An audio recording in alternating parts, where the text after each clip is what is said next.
Good morning everyone. 6.3 start करने से पहले कुछ हम लोग बात कर लेते हैं स्क्वायर रूट और स्क्वायर के बारे में। तो क्या होता है स्क्वायर और क्या होता है स्क्वायर रूट देख लेते हैं एक बार। देखो, स्क्वायर मतलब किसी की पावर 2, जैसे मिलते हैं 8 की पावर 2, तो ये हो गया हमारा स्क्वायर। इसका सिंपल सा मीनिंग होता है 8 into 8 square root. Square root अगर किसी को हमने अंडर के अंदर लिखा है, ठीक है, ये स्क्वायर रूट बोलते हैं इसको। इसके अंदर लिखा है, जैसे हमने लिख दिया 81, तो ये किस दो नंबर को मल्टीप्लाई करके 81 आया है, ये हमारा हो गया स्क्वायर रूट। और स्क्वायर हो गया कि किसी नंबर को दो बार मल्टीप्लाई करने को स्क्वायर बोलते हैं, और स्क्वायर रूट बोलते हैं कि किस दो नंबर को मल्टीप्लाई करके 81 आएगा। तो इसको निकालने के बहुत सारे तरीके होते हैं, जैसे कि हमारे पास डिस्ट्रीब्यूटिव, जिसके वजह से हमारे पास रिपीटेड सब्ट्रैक्शन होता है, डिवीजन मेथड होता है और प्राइम फैक्टराइजेशन होता है। तो हम तीनों के तीनों मेथड्स को देखेंगे एक बार जल्दी से। उससे पहले हम लोग देख लेते हैं इसको कैसे निकालते हैं। देखो, हमने जैसे 81 है, 81 का मैं क्या कर दूंगा, फैक्टर्स करने स्टार्ट कर दूंगा। तो ये हो जाएंगे 3 का फैक्टर्स करिए जाएगा 27, फिर 3 से ये आ जाएगा 9, फिर 3 से ये आ जाएगा 3 और 3 से आ जाएगा 1। तो अनरूट के अंदर क्या लिखूंगा मैं, जो इस साइड के हैं ये जो इससे डिविजुअल हुए वो सब लिखते जाएंगे 3 3 3 एंड 3, ठीक है। जो इसके फैक्टर्स हैं ये लिख दिए मैंने, फैक्टर्स हैं 3 और 3, तो आ जाएगा 3 और 3। तो क्या करते हैं यहाँ पे को पेयर बनाते हैं। पेयर का मतलब सेम नंबर होना चाहिए, जैसे 3 और 3 तो एक पेयर हो गया, 3 और 3 हो गया तो एक पेयर हो गया, ठीक है। तो उसको हम लोग बाहर लिख देंगे बस। तो आंसर कितना हो जाएगा 9। तो ये दो का मिक्स करके क्या आ गया, एक आ गया। इन दो को मिक्स करके क्या आ गया, एक आ गया। लेकिन अगर किसी का पेयर नहीं बनता है तो उसको कैसे लिखेंगे, अगर किसी का पेयर नहीं बनता है तो उसको कैसे लिखेंगे, ये देख लें जल्दी से। तो ये क्या होगा 81, 9 को दो बार मल्टीप्लाई करेंगे तो कितना आएगा 81 आएगा। तो अंडरूट के अंदर जो भी नंबर होता है उसका मतलब होता है किन दो नंबर को मल्टीप्लाई करके ये नंबर आएगा, किस नंबर को दो बार मल्टीप्लाई करके ये नंबर आएगा। जैसे मैंने लिख दिया अंडरूट 6 लिख देता। अंडरूट 6 कैसे निकालते हैं, फैक्टर्स कर देते इसके 6 के, 2 से करते 3, 3 से करते 1। अब देखो अंडरूट 6 आ गया, अंडरूट 6 का अगर फैक्टर्स करूँ तो अंडरूट 2 इंटू 3 आ गया। कोई पेयर बना नहीं बना। तो अंडरूट 6 ऐसा नंबर है जो किसी दो नंबर को मल्टीप्लाई करके नहीं आ सकता। क्या, अंडरूट 6 एक ऐसा नंबर है किसी दो नंबर को मल्टीप्लाई करके, सेम नंबर को मल्टीप्लाई करके नहीं आ सकता है, ठीक है। हम देख सकते हैं 1 इंटू 1 1 होता है, 2 इंटू 2 4 होता है, 3 इंटू 3 9 होता है। तो इसके बीच ही आना चाहिए, 4 और 9 के बीच ही आना चाहिए था, ठीक है। तो 6 तो 2 4 और जो 6 है ये 2 इंटू 2 4 हो गया, 3 इंटू 3 कितना हो गया 9 हो गया। तो जो 6 है वो कब आना चाहिए, यहीं बीच में आना चाहिए था। तो ये आ ही नहीं रहा किसी दो नंबर को मल्टीप्लाई करें, तो अंडरूट 6 का अंडरूट 6 ही रहता है। बाद में कैसे ब्रेक करते हैं इसको, क्या करते हैं, सब हम लोग हायर क्लासेस में पढ़ते जाएंगे, ठीक। तो ये आपके समझ में आ गया, जो ये मेथड है इसको बोलते हैं प्राइम फैक्टराइजेशन मेथड। तो आप किसी का भी निकाल सकते हैं, किस कौन सा नंबर होगा वो जो होगा, जैसे 9 है, अंडरूट 9। तो क्या करेंगे, फैक्टर्स करने स्टार्ट कर दो। 9 के फैक्टर्स कर दिए 3 3 1 3 1, कितना आ गया 3 इंटू 3, अंडरूट 3 इंटू 3। फैक्टर्स बन गए तो लिख देंगे सीधे 3, कॉमन ये क्या, हमारे पेयर बन गए तो बन गया हमारा 3। लेकिन इसकी जगह अगर कितना होता 8 होता तो कैसे करते, 2 से करते 4 टाइम, 2 से करते 2 टाइम, 2 से करते 1 टाइम, यही आता। तो अगर ये 8 होता तो यहाँ कितना आ जाता 2 इंटू 2 इंटू 2। तो इसका मतलब क्या हुआ 2 इंटू 2 कितना हो गया 2, और अंडरूट 2 वैसा ही है तो अंडरूट 2 ही लिखेंगे इसको। तो अंडरूट 8 को क्या लिख सकता हूँ मैं, 2 अंडरूट 2। 2 बाहर कैसे आया, एक पेयर बन गया तो बाहर आ गया। इसका पेयर नहीं बन पाया, जो लास्ट वाला इसका पेयर नहीं बन पाया, ये अंडरूट के अंदर ही रहेगा, ठीक है। तो इसको मैं ऐसे भी लिख सकता हूँ। तो यहाँ तक आपके समझ में आ रहा होगा ये।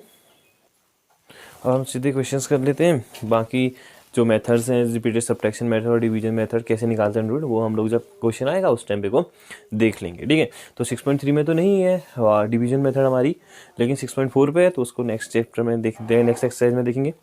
तो यहाँ को देख लेते हैं एक बार जल्दी से।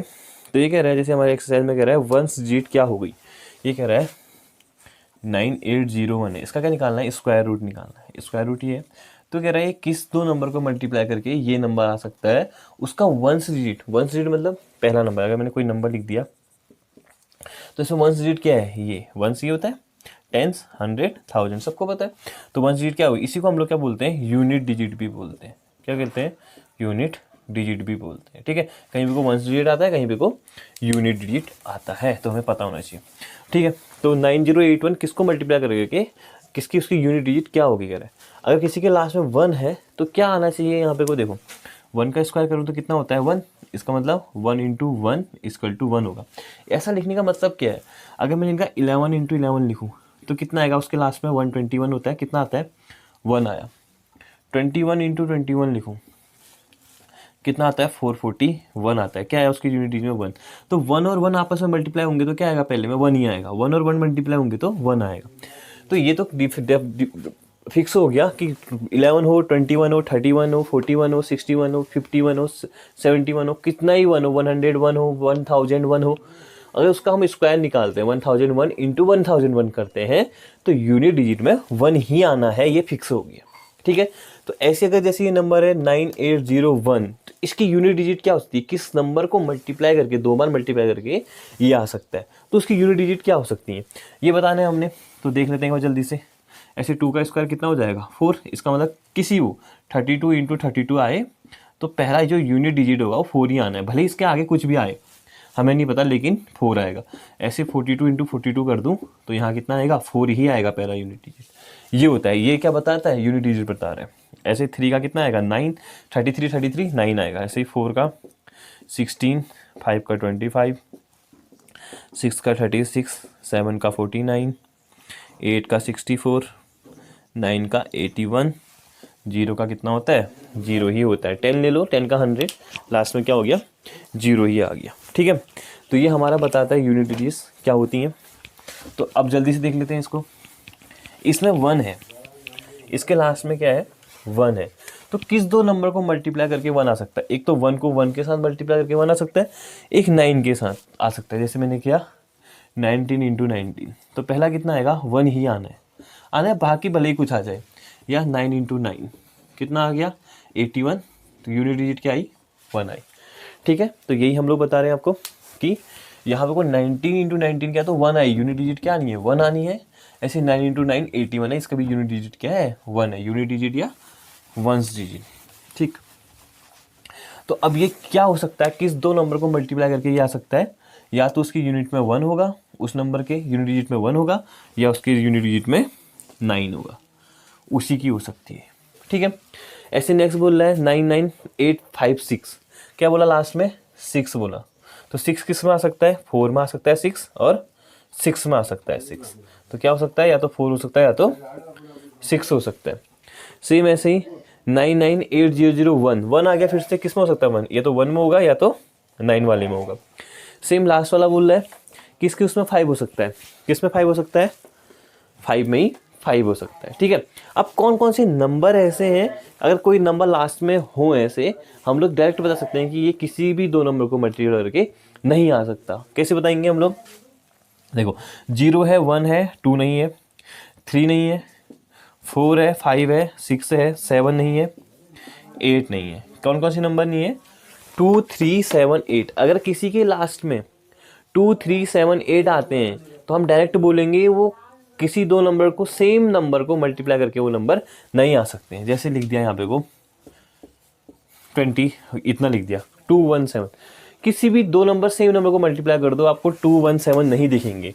आप भले ही किसी को कर ली 11 इंटू 11 कर दो 121, ऐसे किसी को भी कर लो, आप आपस में करते जाओ 12 इंटू 12 कर दो, 13 इंटू 13 कर दो, 14 इंटू 14 कर दो, तो आपको देखोगे आप कि 217 नहीं आएगा। मैंने डायरेक्ट कैसे बोल दिया, इसके लास्ट में क्या है 7, और यहाँ दिख रहा है हमें कोई भी नंबर है वो, जैसे 1 और 1 मल्टीप्लाई आया तो 1 ही आया, 7 तो आया नहीं। 2 और 2 मल्टीप्लाई हुआ था कितना आया 4 आया, तो 7 तो किसी में भी नहीं आ रहा है। 3 और 3 मल्टीप्लाई हुआ 9 आया, 4 और 4 मल्टीप्लाई हुआ 16 आया, 5 और 5 मल्टीप्लाई हुआ 25 आया, 6 और 6 मल्टीप्लाई 36 आया, तो लास्ट में 6 6 होगा तब भी 36 आना। 7 तो आ ही नहीं रहा, 7 और 7 मल्टीप्लाई होगा कितना आएगा 49 आएगा, 8 और 8 मल्टीप्लाई होगा 64 का, लास्ट में क्या आएगा 4 आ जाएगा। 9 और 9 मल्टीप्लाई होगा 81 आएगा, लास्ट में क्या आएगा 1 आएगा। तो किसी के भी लास्ट में 7 तो दिख ही नहीं रहा, तो हम डायरेक्ट देख लेंगे अगर कोई एक हमें नंबर दे रखा है और वो 2 3 7 8 में ख़त्म हो रहा है, मतलब जो लास्ट पॉइंट है उसका वंस प्लेस जो है वो अगर हमारा 1 2 3 7 8 है तो हम डायरेक्ट बोलेंगे कि ये किसी का भी स्क्वायर नहीं होगा। किसी भी नंबर का अगर हम लोग निकालें तो ये किसी भी नंबर का स्क्वायर नहीं होगा, हम लोग डायरेक्ट बता सकते हैं। तो याद रहेगा आप लोगों को, अगर वो याद नहीं रहता तो क्या लिख लिया यहाँ से 1 से लेकर के 10 तक का लिख लीजिए। तो सेकंड क्वेश्चन वही है, विदाउट कैलकुलेशन के बताना है हमने कि not perfect square. Perfect square का मतलब किसी दो नंबर को मल्टीप्लाई करके वो नंबर नहीं आ रहा। परफेक्ट का मतलब यही होता है कि जैसे लिख दिया मैंने 4 परफेक्ट स्क्वायर है, देखेंगे 2 और 2 क्या 2 को 2 टाइम्स मल्टीप्लाई कर रखा तो कितना आ गया 4 आ गया। 9 परफेक्ट स्क्वायर है, 3 को कितनी टाइम कर दिया 3 कर दिया 9 आ गया। लेकिन मैं बोलूँ 6 परफेक्ट स्क्वायर है तो 6 कोई भी दो नंबर है उनको मल्टीप्लाई करके 6 आ जाए ऐसा पॉसिबल नहीं है, इसलिए ये परफेक्ट स्क्वायर नहीं है। ठीक है, ऐसे मैंने लिख दिया 11 परफेक्ट स्क्वायर है, नहीं है क्योंकि कोई भी ऐसे नंबर नहीं है जिनको मल्टीप्लाई करके 11 आ जाए। आप कहेंगे 6 3 इंटू 2 करके आ जाता है 6, तो मैं ये नहीं बोल रहा हूँ कि 3 इंटू 2 6 होता है। ठीक है, मैं बोल रहा हूँ 3 को 2 बार मल्टीप्लाई करके कितना आया 9 आया, 2 को 2 बार मल्टीप्लाई करके कितना आया 4, क्योंकि हमने स्क्वायर बोले ना, परफेक्ट स्क्वायर। मतलब अगर इसको निकालूँ तो 3 का स्क्वायर कितना आता है 9, तो 9 क्या एक परफेक्ट स्क्वायर है। ऐसे 2 का स्क्वायर करूँ तो कितना आता है 4 क्या एक परफेक्ट स्क्वायर है।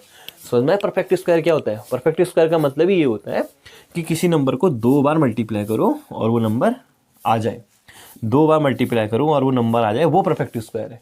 सेम नंबर को, ऐसा नहीं कि 2 और 3 को कर दिया 6 आ गया क्या 6 परफेक्ट स्क्वायर है, ऐसा नहीं होता है। ठीक है, तो ये हो गया यहाँ पे को। इसका देखते हैं रिपीटेड सब्ट्रैक्शन मेथड, वो क्या बोलती है।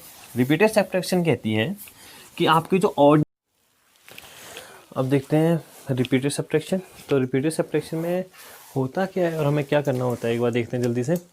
तो रिपीटेड सब्ट्रैक्शन कहता है जैसे मेरे को निकालना है 100 का स्क्वायर रूट ऑफ 100 ऐसा बोलेगा। तो स्क्वायर रूट ऑफ 100 में करने के पहले हम लोग 100 लिखेंगे, पहला स्टेप होगा 100 लिखेंगे, उसको माइनस कर देंगे 1 से। जितने भी ऑड नंबर है उनसे माइनस करते हुए चलेंगे। पहले 1 कर दिया तो 99 आ गया, सेम। फिर 99 को करेंगे, पहले 100 से 1 को किया, फिर 99 से 3 को करेंगे 96 आ जाएगा। थर्ड स्टेप में 96 से माइनस करेंगे 5 को, कितना आ जाएगा 91। सेम ऐसे ही रिपीटेड चलते रहेगा। ठीक है, जैसे मैंने पहले 100 से 1 किया, 99 से 3 किया, 96 से कर दिया, आप किससे करेंगे 91 से करेंगे। देखो 100 से किया, 100 था 100 से किया, 99 से किया, 96 से किया, अब 91 से करेंगे, माइनस कितना करेंगे 7, तो ये आ जाएगा 94 वो 84। ठीक है, तो आ जाएगा 84। उसका 5th स्टेप में होगा 84 माइनस 9, कितना होगा 84 माइनस 9, तो कितना आएगा 75 आ जाएगा। 6th स्टेप होगा 75 माइनस 11, तो कितना आ जाएगा 64 आ जाएगा। 7th हो जाएगा 64 माइनस 13, तो कितना आ जाएगा 51 आ जाएगा। 8th होगा 51 माइनस 15, तो ये कितना आ जाएगा 6 और 4 और 3 36। 9th स्टेप हो जाएगा 36 माइनस 17, तो आ जाएगा 19। और 10th स्टेप हो जाएगा 19 माइनस 19 इक्वल टू हो जाएगा 0। जब तक 0 नहीं आता तब तक का हम लोग रिपीट करते रहेंगे। ठीक है, तो इसमें कितने स्टेप में आया 0 10 में, तो हमें पता है कि 10 का स्क्वायर कितना होता है 100 होता है। 10 का स्क्वायर 100 होता है या अंडरूट 100 इक्वल टू कितना होता है 10 होता है। एक ही बात है, 10 का स्क्वायर 100 होता है या अंडरूट ऑफ 100 इक्वल टू 10 होता है, एक ही बात है। कैसे हमने क्या पता है, जैसे इसका स्क्वायर इक्वल टू कितना होता है, कहा मैंने 100 होता है, ये होता है। जैसे स्क्वायर हटता है तो क्या आ जाता है अंडरूट आता है। ठीक है, तो वही है यहाँ पे को, तो 10 100 इक्वल टू कितना होगा 10, अंडरूट 100 इक्वल टू कितना होगा 10 होगा। तो ये रिपीटेड सब्ट्रैक्शन है। ऐसे ही आपको जो 169 है उसको भी करना है। तो 169 है उसको हम लोग जब सॉल्व करेंगे तो सेम ऐसे प्रोसीजर स्टार्ट करेंगे। पहले 169 लिखेंगे -1 करेंगे तो 168 आएगा, 168 -3 करेंगे तो 165 आएगा। ऐसे आगे बढ़ते रहेंगे, 165 -5 करेंगे तो 160 आएगा। ऐसे पढ़ते रहेंगे धीरे धीरे, जहाँ पे कोई 0 आएगा। अभी 10th स्टेप में आ गया, जरूरी नहीं है वो 10th स्टेप में आए, वो कौन से स्टेप में आएगा 13th स्टेप में आएगा। तो हम लोग यहाँ पे लिख देंगे 13, क्या लिख देंगे 169 अंडरूट 169 इक्वल टू 13 लिख देंगे। ठीक है, आगे बढ़ते हैं। इसका बोल रहा है हमसे प्राइम फैक्टराइजेशन मेथड से क्या फाइंड करो, स्क्वायर रूट फाइंड करो। तो सबसे पहला क्या बोल रहा है हमें, सबसे पहले 729 स्क्वायर रूट ऑफ 729 किसकी मेथड से, प्राइम फैक्टराइजेशन। प्राइम फैक्टराइजेशन क्यों कहते हैं पहले बता चुका हूँ, क्योंकि इसमें जितने भी नंबर आते हैं क्या आते हैं सारे प्राइम होते हैं, ठीक है। तो मैंने इसको लिख दिया 2 से 2 4 2 3 जा 6 और 3 2 से तो जाएगा नहीं, सॉरी। तो ये कितने से जाएगा, 3 से जाएगा। 3 2 जा 6 और 3 4 जा 12, 3 3 जा 9। फिर 3 से करेंगे 3 8 जा और 1, 3 से करेंगे 27, 3 से करेंगे 3 9, फिर 3 से करेंगे 3, फिर 3 से करेंगे 1। तो कितने आए, कितने टाइम है, 6 टाइम है। तो under 3 into 3 into 3 into 3 into 3 into 3। देखो अब बहुत सारे कह रहे होंगे इसको डायरेक्ट 9 से क्यों नहीं किया, इसको डायरेक्ट 27 से क्यों नहीं किया। तो इसको 27 से डायरेक्ट नहीं करेंगे, क्यों, क्योंकि प्राइम फैक्टराइजेशन है। प्राइम फैक्टराइजेशन का मतलब ये होता है कि प्राइम नंबर से उसको डिवाइड करना है।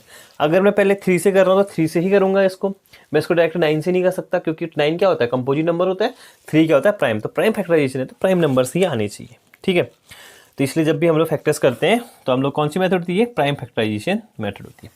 तो इसमें देखो आप पेयर बनाएंगे, कितना आया 3, इसका पेयर बनाया इंटू करा 3, फिर कितना आया, पेयर बनाया इंटू किया 3, तो कितना आ गया 27। तो 27 का अगर स्क्वायर करूँ तो कितना आएगा, 729 आएगा। या बोलो कि अंडर और 729 इक्वल टू 27 होता है, ठीक है। तो ऐसे ही हमने इसके सारे पार्ट करने। मुझे नहीं लगता कि कोई ऐसा इसमें टफ पार्ट है जो मेरे को बताना चाहिए आपको फोर्थ वाला। तो फोर्थ में सबके फैक्टर्स हो जाएंगे और सबके पेयर बनेंगे, ऐसा कोई नहीं है जिसका पेयर नहीं बनने वाला है। पेयर का ध्यान रखिएगा कि ऐसा हो सकता है कि जैसे 3 है, फिर 6, फिर क्या कहते हैं 7 हो सकता है, अलग हो सकता है। तो पेयर उसी का बनेगा जो 2 सेम होंगे, ठीक है। जैसे 3 और 3 है तो ये एक पेयर है, अगर 3 और 5 होता तो फिर पेयर नहीं बनता, ठीक है। तो 3 और 3 है तो पेयर बना, तो एक 3 बाहर आ गया, ऐसे 3 और 3 में एक 3 बाहर आ गया, 3 और 3 में एक 3 आ गया, ऐड कर दिया 27 आ गया, ठीक है। इसके बाद क्वेश्चन नंबर 5 6 7 फिर देखते हैं। अगर कुछ प्रॉब्लम आ रही है, समझ में नहीं आ रहा है, तो प्लीज़ कमेंट सेक्शन में या मुझसे पर्सनली पूछ लीजिए। Thank you for watching.